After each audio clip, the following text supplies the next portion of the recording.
Welcome to the Basket Buds edition of the Athletic NBA Show podcast on the Athletic Podcast Network. I'm your host, Zach Harper. We got Dave DeFore producing. We got Trevon Edwards, Jay King, Mo Dakiel, and we have this was yesterday, so that doesn't make any sense what I was about to say. Yesterday, I called Championships Eve because after two dominant games, maybe at best, if you want to sell Miami's side of this, 1.5 dominant games in Miami, but after two dominant games in Miami, Denver is on the cusp of winning the championship tonight, as we will head to Denver for Game 5 with the Nuggets up 3-1. And I feel the same way about tonight as I did going into Game 7 of Celtics Heat. I will roll with history on this because the odds are so overwhelming. Now, there has been one team in NBA history out of 36 tries going into tonight in which the team up 3-1 has ended up losing. That was the Warriors, obviously, in 2016 with the Cavs coming back. As much as I love Jimmy Butler, as much as I believe in Jimmy Butler, he is not 2016 LeBron James. I don't think Bam Adebayo is 2016 Kyrie Irving. I don't know. Who would that be? Duncan Robinson might be. Duncan Robinson might be 2016 Kevin Love. He's got some wiggle inside the arc. I don't know about that. I like that you went. You didn't even go. Kevin Love might go back to 26. It was just not even an option. Kevin Love had his one game, and that's about it. I think we've got the Nuggets who just what's interesting about this to me was it's not even like surviving the Jokic minutes. It's not even the Jokic minutes off the floor, right? It's not the, oh my God, how did they win when Jokic and Jamal Murray had bad shooting nights? It's the defense. Like the defense for the Nuggets going into Miami was exactly what it needed to be. I don't think they played good defense in the first two games. I just don't. Like they give up a lot of open looks, a lot of easy shots that Miami missed in game 1. They hit in game 2. There's your win. But other than that, like to give up 94, and I know it's slow pace, but 94 and 95 points respectively in games 3 and 4. And they went from 30 uncontested 3-point looks in game 1, 30 uncontested 3-point looks given up in game 2, down to 25 in game 3, and only 19 of them in game 4. That's the change in defense that they needed to truly separate themselves from Miami in this one. And Mo, there have been a lot of adjustments that have been made. Miami has thrown just about every kind of defensive look you can throw at Denver. And even though Denver's offensive rating has been high in this series, I still think like Miami's done a pretty good job overall of defending them. But the defensive adjustments that Denver made in slowing down those looks for Miami, that's the reason they're on the cusp of winning the championship tonight. Yeah, for sure. I mean, they've just basically said, we're not doubling. We're not leaving shooters. We're not. I mean, let's be honest here. If Max Strus just has a decent game in game 1, this is probably a 2-2 series, or the whole complexion changes. Maybe, in the way everything goes. But they just have completely locked it down. Since they went to Miami, they just said, we're not doubling Jimmy. We're not doubling Bam. We think we could defend those guys pretty much one-on-one and stay home with the shooters. And that's essentially what's happened. Where you're not finding a lot of open opportunities for Duncan Robinson to get a look. Max Strus, who shot it incredibly poor, even when he was wide open, is still, not getting clean looks. Caleb Martin isn't the Caleb Martin we saw when it was this Eastern Conference run through the Eastern Conference teams. And I think it's been a struggle across the board for everybody else. And it's like there's just small pockets and they're not being able to take advantage of it. And there's not enough of those opportunities for them to make up for it. Because when you talk about Denver's offense, Miami's done the best they could possibly do to defend this team. It's just this team is really freaking good. Like there's only so many things you can do. At a certain point, you just got to throw your hands up and be like, shit, man. We tried, right? It's it's it's just like, all right, well, I did all the coverage you wanted me to do. Yeah. But your offense, still found an open guy in the corner or underneath the rim. And that's the thing. Miami is probably the best team in the league, and Eric Spoelstra is probably the best coach in the league at confusing you, at throwing so much stuff at you that you can't diagnose it correctly, at just junking the game up in a way that people just can't read the game. Mm-hmm.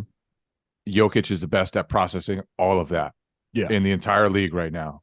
And his ability to handle that, and Jamal Murray's ability to limit turnovers and throw as many assists as he had on top of the scoring that he's done.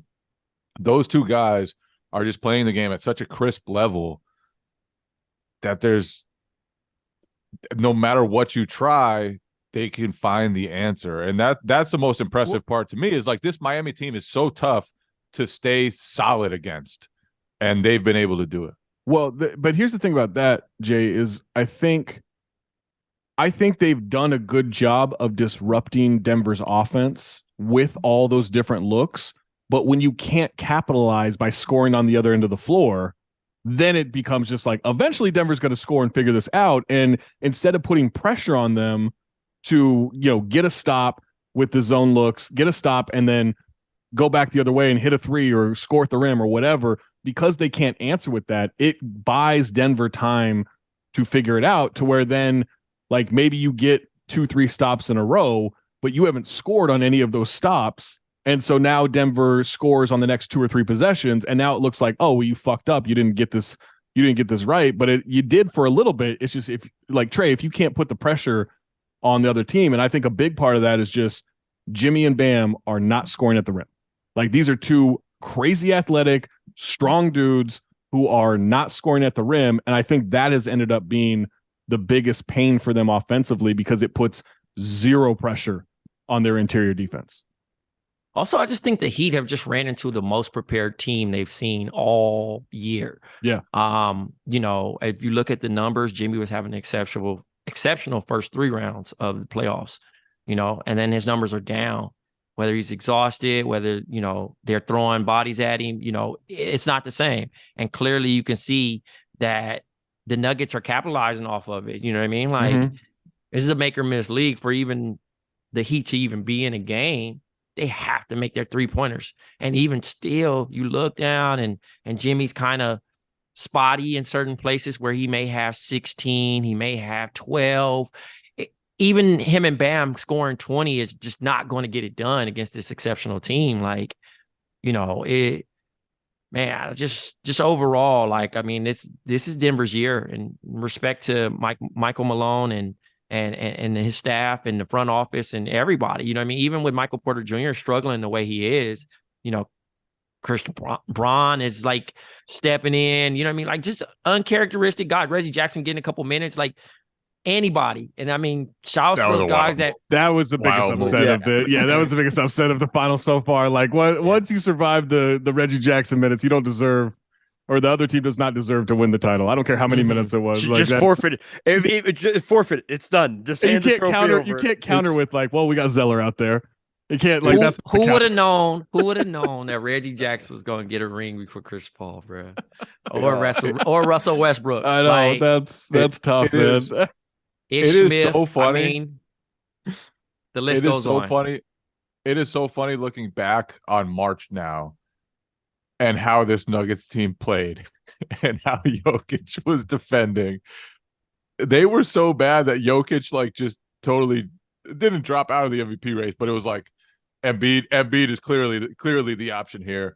The Nuggets, like they were just losing to everybody. They lost to the Spurs. They just did not care. They just didn't give a shit, right? Like, they just we got this one seed. They literally were just like, we're gonna make sure we're healthy for the playoffs. Like, we feel pretty good about it. We'll be out there. Yeah, and if you give us a game, sure. They looked at the play-in tournament. They're like, all right, what? It's gonna be the Wolves or the Lakers or the Thunder. Like, I think we're good. The Mavericks, we'll be fine. I think we're all right. They basically had the 1 seed locked up anyway, but it really is hysterical. Like, this has been such a locked in playoff run, and their biggest competition for that 1 seed was Ja Morant waving a gun around on social media, and like I think they saw that and they're like, okay, we can take the next month and a half off. We're good. Oh, we man, are good. But it was just funny because while all that's going on, the rest of us are like, oh my god. The sky is falling in Denver. It's like, what's going to happen and all of that. And then it's like, yeah, they get to the finals of 12-3. Like, yeah, how many teams have flip the switch on for the start of the regular season, flip the switch off for the last month and a half of the season, and then flipped it back on for the playoffs. Like that's it was maybe almost harder to do than being bad and like we're gonna flip the switch in April. Like we'll be good. It was almost like they were just like, let's just see if it works. Yeah, Let's see if like we can tried, do it. We tried the other thing before and it didn't work. Like let's just see. Like who knows? Yeah. I mean, Oh, go ahead, Jay. No, go ahead. No, I was going to change subjects a little bit to Jokic specific. So go for it.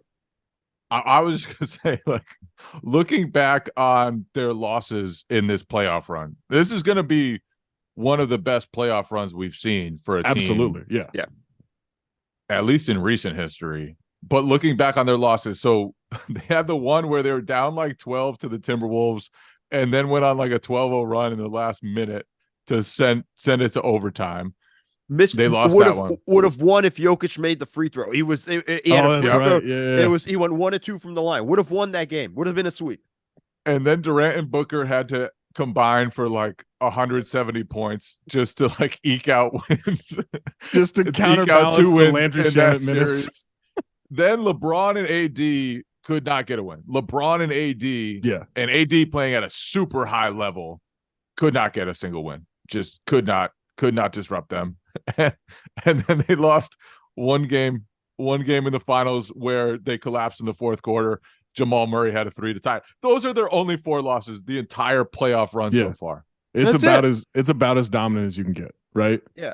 Without adding Kevin Durant to a team that already has Steph Curry, Draymond Green, and Klay Thompson. Was it the 2002 or no? It was the 2001 Lakers that had one loss, right? Yeah, 12-0, and then lost game 1 to Philly. It's about as dominant as you can get without doing that, right? Without the one Allen Iverson game coming and getting you. I was thinking about this, and I was thinking, all right, is this like when's the last time we saw a finals run this dominant? And then it didn't take me long. I went back to Giannis in 2021, and to me, I guess the Giannis one is more impressive because of the knee injury that we all thought like, oh my God, he blew out his knee. The Bucks are done, blah, blah, blah. And then he was out 6 days and then comes back and has, 35 and 13 and 5 every single night, but still, and was playing defense. He has the tip away alley-oop at the end of, I can't remember what game that was against the Suns. Maybe it was game 3 or game 4. But he has that.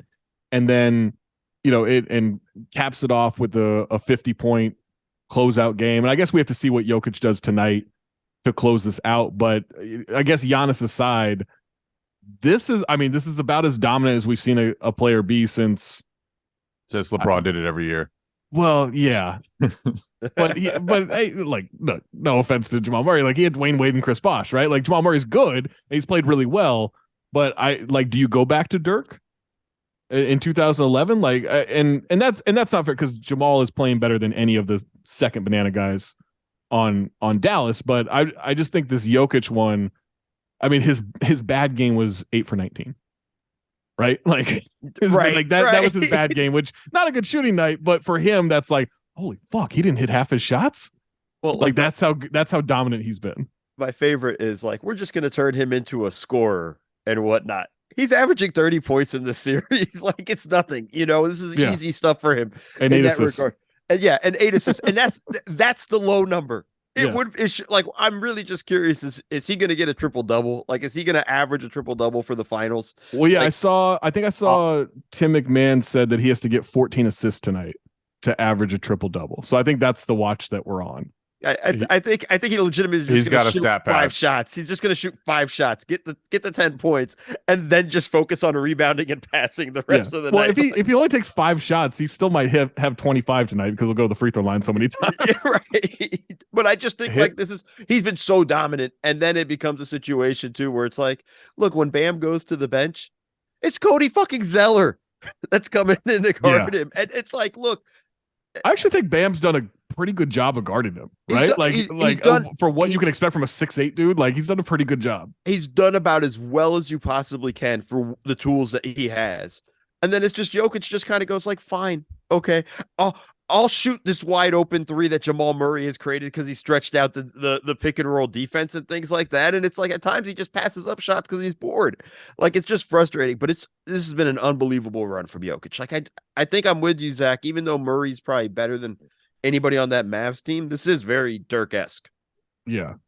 Just in terms of like a dude, and I don't even want to say doing it by himself because that's really like Jamal Murray's been fucking awesome, right?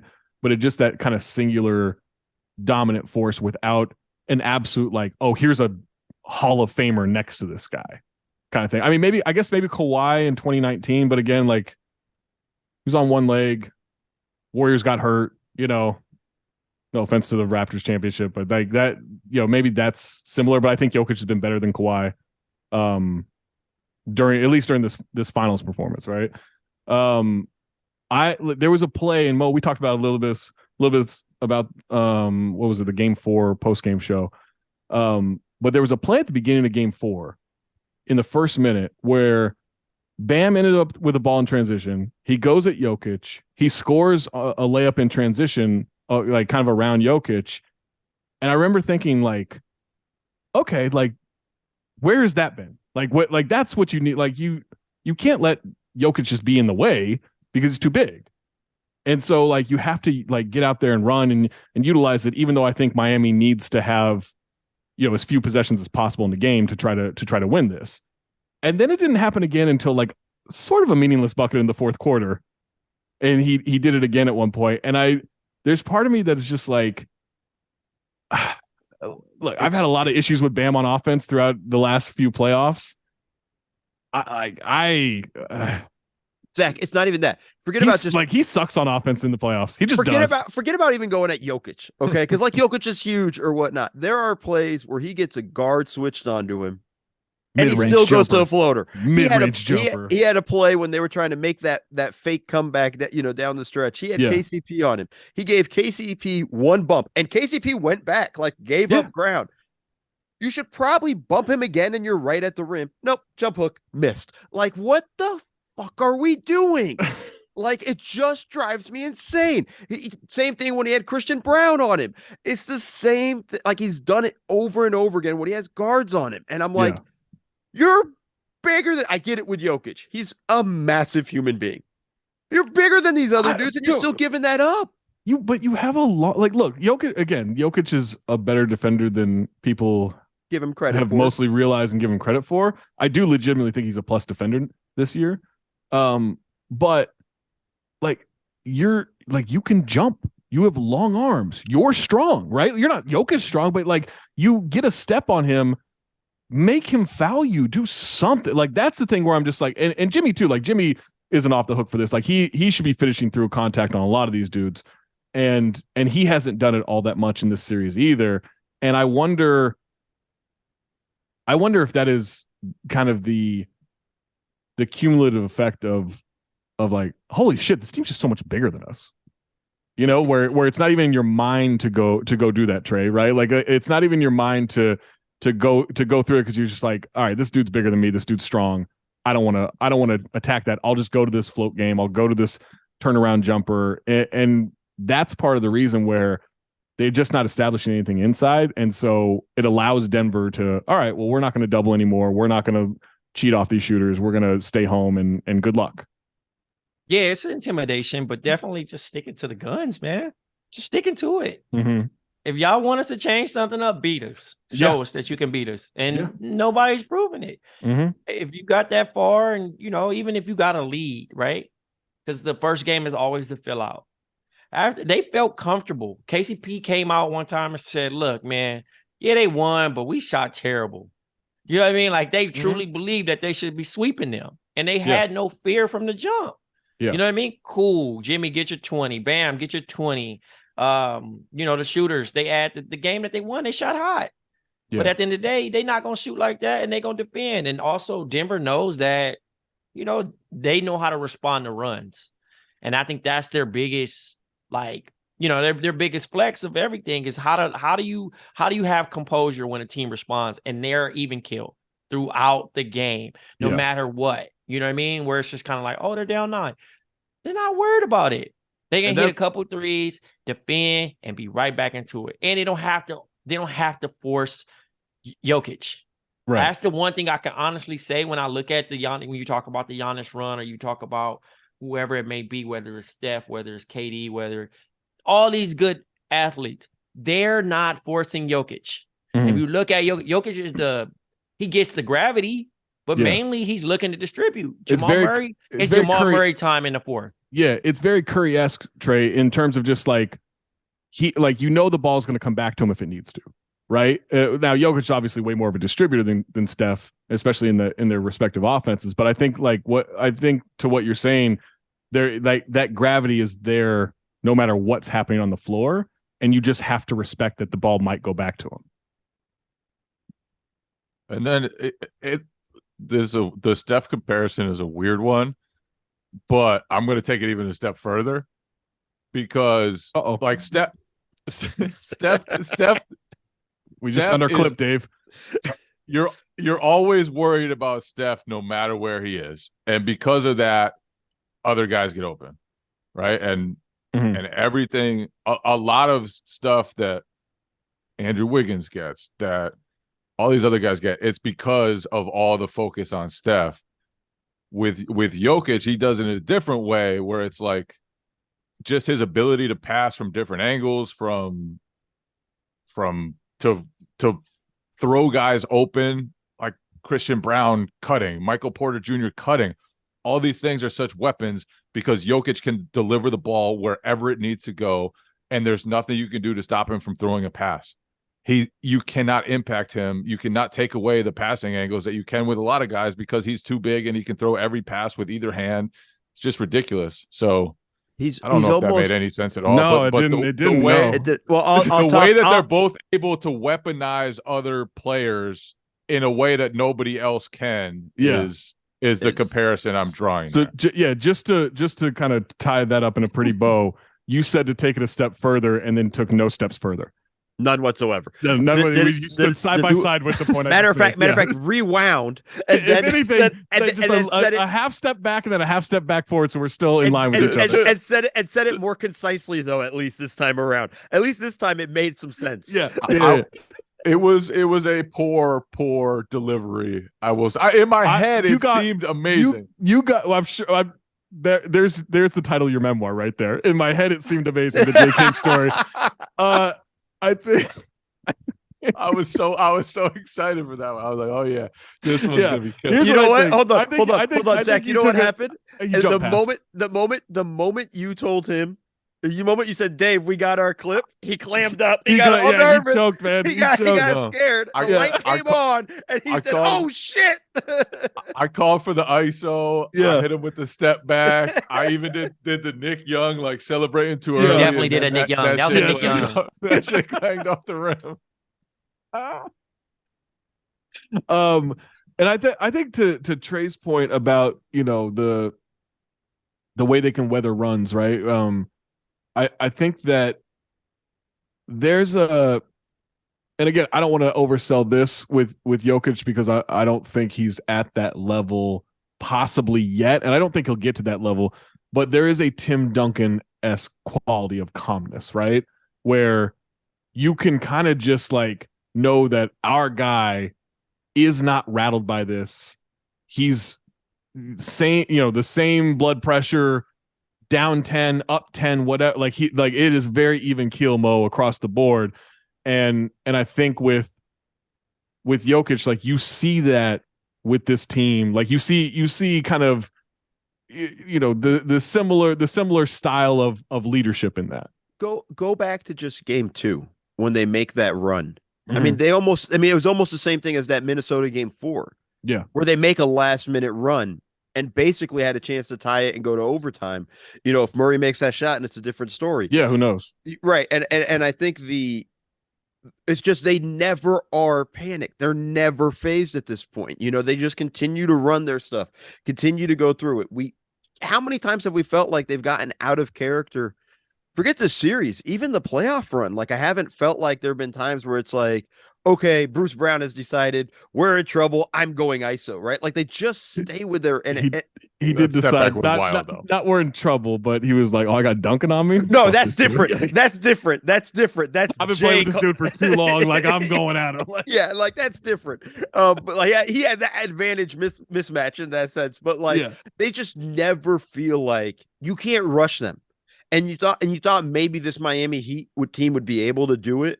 And I think if they didn't go to 7 with the Celtics and Spo had more time, there might have been more wrinkles he could have thrown in and prepared going into I this. don't know, man. Hey, I mean, I'm gonna give if you give Spo 8 days, I don't. I think he'll get more than one game in a series. I don't know how much more they could like. What other defensive? Like he'd have to invent defense. Like Spo might though, Zach. Spo might. He might, but I don't know, man. Like they've thrown every look They've you thrown, can possibly come up with. but I just think at the end of the day, they just haven't been able to rattle them. And if yeah, they're down and they make a run, it doesn't worry them. Jokic goes out in game 4 with foul trouble. They didn't put him back in till like the 4:30 mark. Yeah, I thought Michael Malone was greedy. I think Marcus Thompson wrote it was like 315 seconds that defined, their kind of their championship run there, the non-Jokic minutes there. Where can I read that? At theathletic.com. Subscribe. Today's show is brought to you by Front Door. Download the Front Door app and get a free video chat.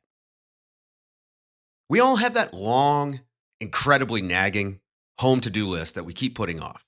It's full of annoying stuff that just needs to be fixed. A dripping dishwasher, hole in the drywall, or maybe your dryer is not actually drying your clothes. Well, wouldn't it feel great to get all that done?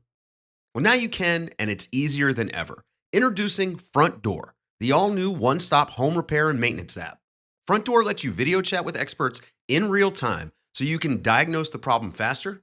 Sometimes you can fix it yourself on the video chat, or Front Door will send you a list of vetted and trusted pros to come out and help solve the problem. With a Front Door membership, it's easy to cross things off your home to-do list and enjoy that feeling of done.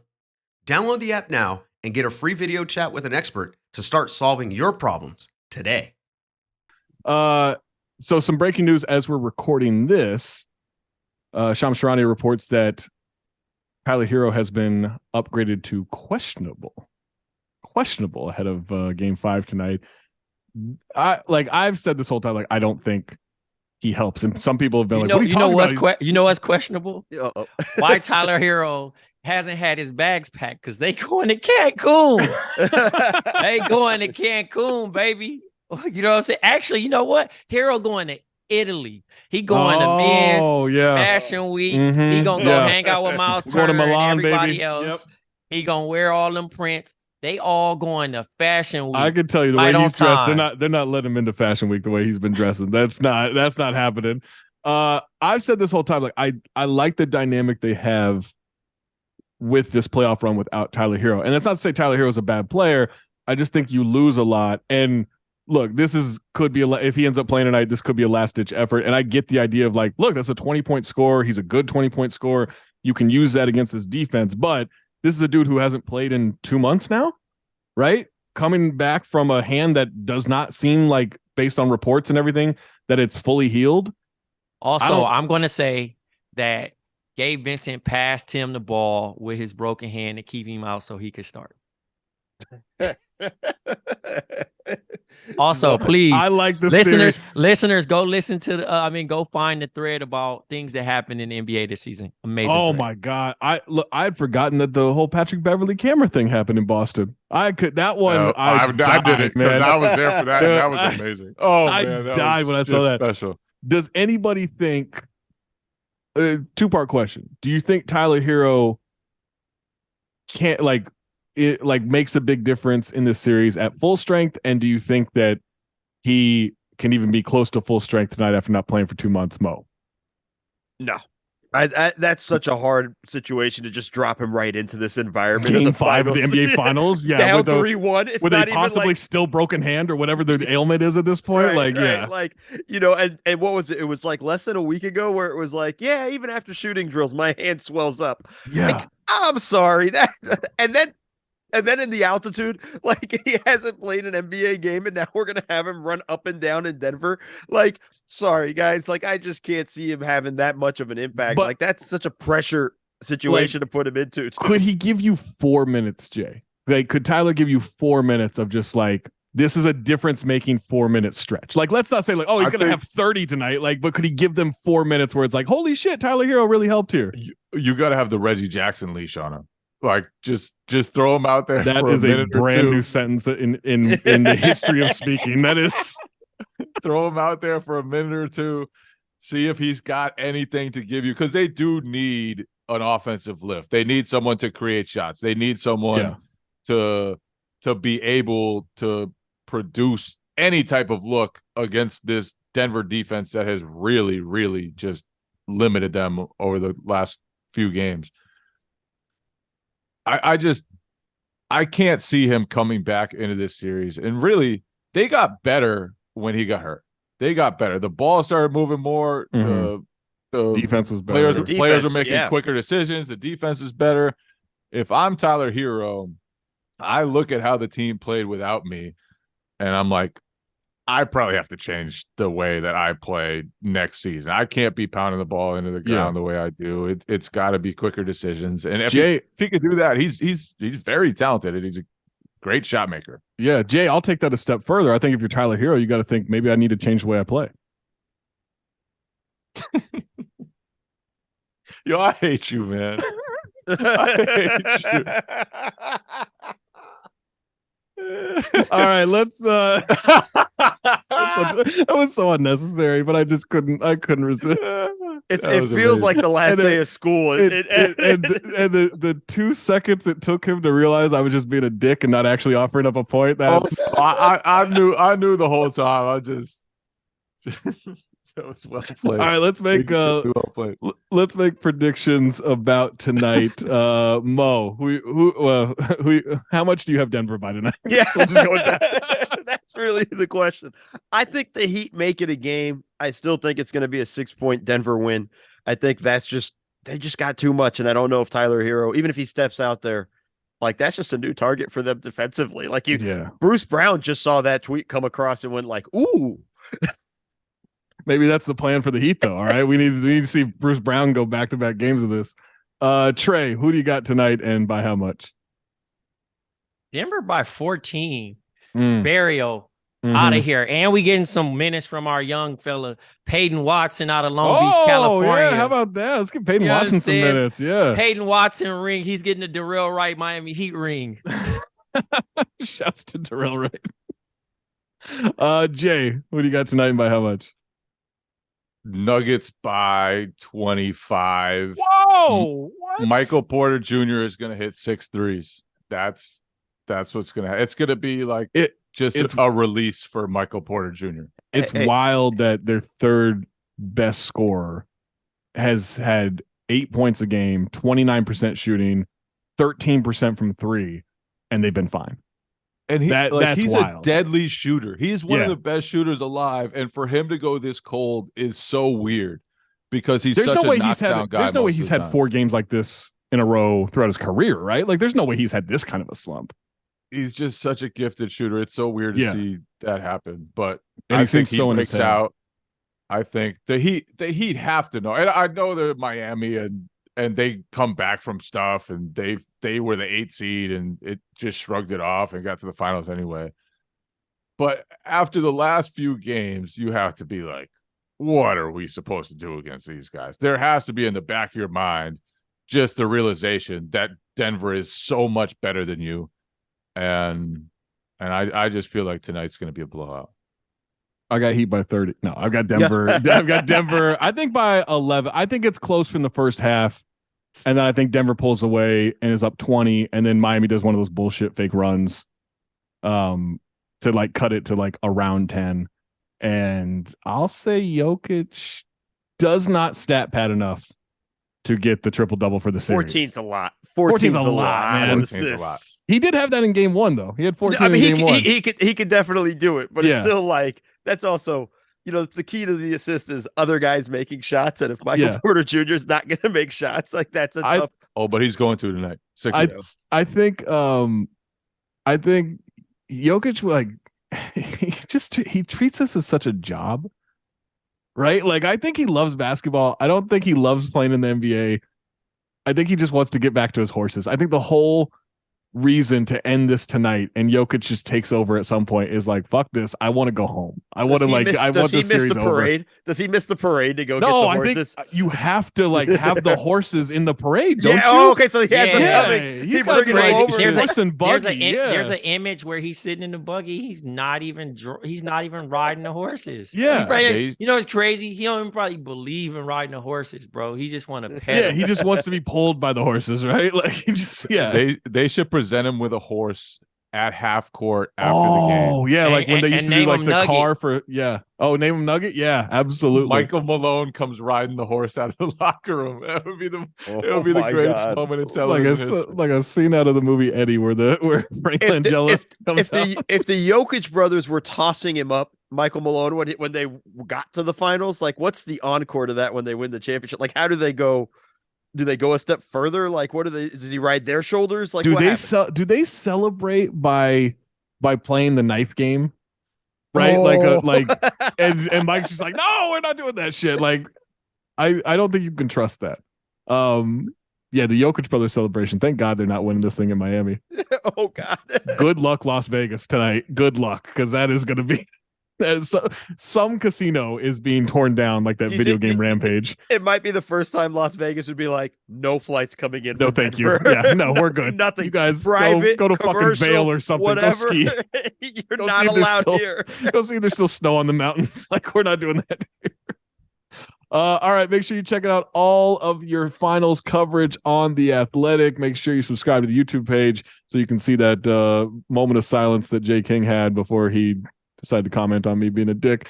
Make sure you subscribe to The Bounce, theathletic.com/The Bounce, your free email newsletter from me and from Shams Charania Monday through Friday every single morning. Make sure you're checking out One Mo Thing on Mo Dakhil's socials.